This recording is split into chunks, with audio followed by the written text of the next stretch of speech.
Nancy, and welcome to the LHS News 2 morning announcements. It is Friday, October 23rd. Interns, there will be a short mandatory meeting for you today in Mrs. Spencer's room during senior advisory from 12:15 to 12:45. Please remember to bring your portfolios.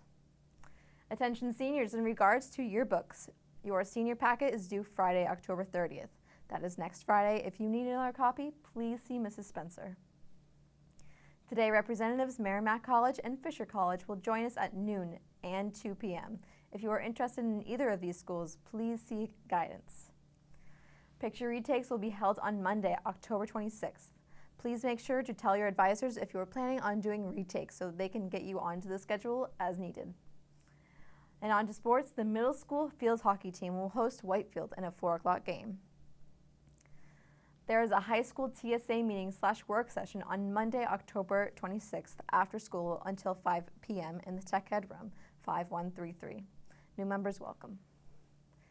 There are a few community service opportunities this weekend. Scooping pumpkins in the Littleton High School cafeteria will be this afternoon at 3 p.m. today. The Halloween Festival will be held tomorrow from 9 to 11 a.m. We need volunteers for that to assist. Then later tomorrow evening, we have a Littleton High School Haunted Trail at Remick Park from 5 to 7. If you would like to assist, please see Mrs. Ward. Earlier this summer, our own Michaela Woods visited Polly's Pancake Parlor in Sugar Hill and spoke with Chris Cote about his family's popular summer breakfast eatery. Let's go on to her story. This summer, Polly's Pancake Parlor opened back up for business as usual in Sugar Hill, New Hampshire, besides the fact that they have a brand new building for their restaurant. The new building has made more space for tables and their customers, more parking areas, and has also made the workspace more convenient for employees. Not only that, but the new building will now be open year-round on Fridays through Mondays instead of closing near the end of the year and opening back up in the spring. The restaurant is owned and run by Kathy and Dennis Cote and has always been a great stop for tourists who come to New Hampshire in the summer for hiking in the Notch or for leaf peepers in the fall. One of the reasons the customers love this local attraction is because of the friendly, cozy feel and the amount of food that is homemade right in the restaurant. We caught up with one of the Cotes on a slower day at Polly's to tell us a bit more about the Pancake Parlor. Hello, my name is Michaela Woods, and we are here at Polly's Pancake Parlor in Sugar Hill, New Hampshire, and I am also here with Chris Cote. And he's going to answer some questions about this place and kind of how special it is. So, hear that this is a new building, obviously, so it's been rebuilt, so do you want to kind of tell us about that? Sure. So the old building was in this site for about 77 years, and we knocked it down last October with the idea being we're going to build it up from scratch, the exact same design, working out all the kinks and kind of inefficiencies that the old one suffered from, which were also part of its nostalgic feel, so it was kind of a tough decision. Definitely not something we were looking forward to do, knocking down the old building, but we're really happy with the way this one turned out. And I'd say, yeah, we're hoping to last another 70-something years. Yeah. But the old one was made from repurposed wood and old things, and it was not insulated, it was not prepared for the winter business or just kind of the volume of customers that we were getting. So it was more or less falling in, and there were lots of renovations to be made. So we're going to be open year-round now, and I'm really excited to serve the skiers and all sorts of customers who've never been here before. Brand new customer base, yeah. So a lot of people have been raving about how good the food is here because a lot of it's homemade. So do you want to tell us like why you decided to do everything homemade, or has it just always been done that way sort of thing? So not everything's homemade, but a lot of stuff is. All of our baked goods, all the pastries, all of the English muffins and toast and pancakes, we stone grind here. Basically, I think from scratch is what people want and taste the best. We've always done it that way. We added, I think, 3 or 4 of our batters back in the 70s. It's kind of just been evolving, and more homemade recipes get tacked on as we go. Recently, we added maple bacon biscuits, which are sort of a staple in our bakery now. Yeah, I'd say homemade's the way to go. People want from scratch. We can't afford to make everything here. For instance, we used to make the sausage on site, but sometime I think in the 70s or 80s, they stopped doing it because it was a little too labor intensive. And yeah, so now we're still doing all the pancakes and waffles homemade, and that's the way to go. And another thing that a lot of people come in and like to look at are all the antiques on the wall and the pictures and all the artifacts and stuff. Do you want to talk a little bit about those? Sure.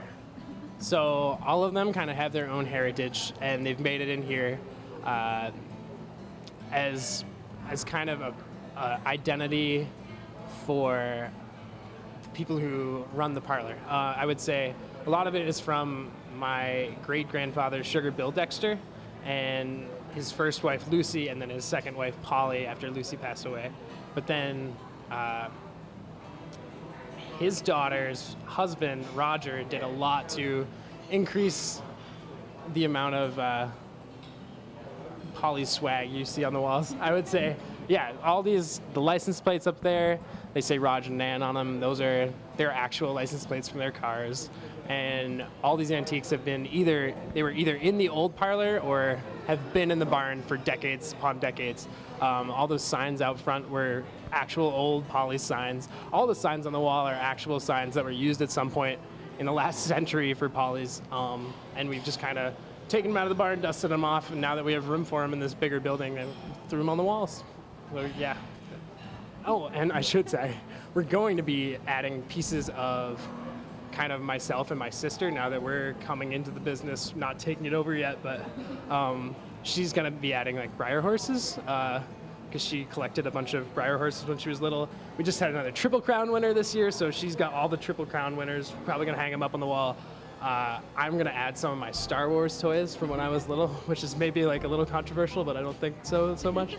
Just going to fly up there with the rest of the planes, and it's an appropriate year because the new Star Wars movie is coming out, and I'm a huge fan. Awesome. That was Chris Cote, and if you want to come down to Polly's and see him, he can possibly serve you breakfast or lunch. Polly's Pancake Parlor is located in Sugar Hill, New Hampshire, and feel free to stop by for a bite and check out the gift shop for any homemade pancake batter or maple products, any other baked goods, or some New Hampshire knickknacks. Now I want some pancakes. If you are interested, Polly's Pancake Parlor is now open year-round and welcomes new diners from 7 a.m. to 3 p.m. daily. Here is a look at the Littleton forecast for today, courtesy of the WMUR weather station in Manchester, New Hampshire. Today there might be some clouds and temps will remain in the lower 40s all day. Tonight will be clear with temps in the lower 30s. The rest of the week there will be some sunshine and possible rain and temps around the mid to high 50s. On this day in history, in 1814, Joseph Carpew, who was a surgeon in England and the Duke of York's Hospital in Chelsea, he introduced cosmetic surgery to Western medicine as he reconstructed a nose of a young soldier. 20 years before, Carpew read a magazine article about the procedures developed in India to rebuild mutilated noses, so he traveled there to learn more about it.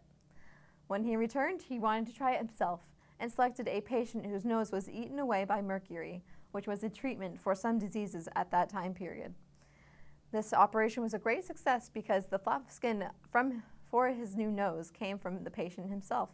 So his body accepted the graft and there was little scarring. This has been your moment in history, and that's all for us today. Have a great Friday.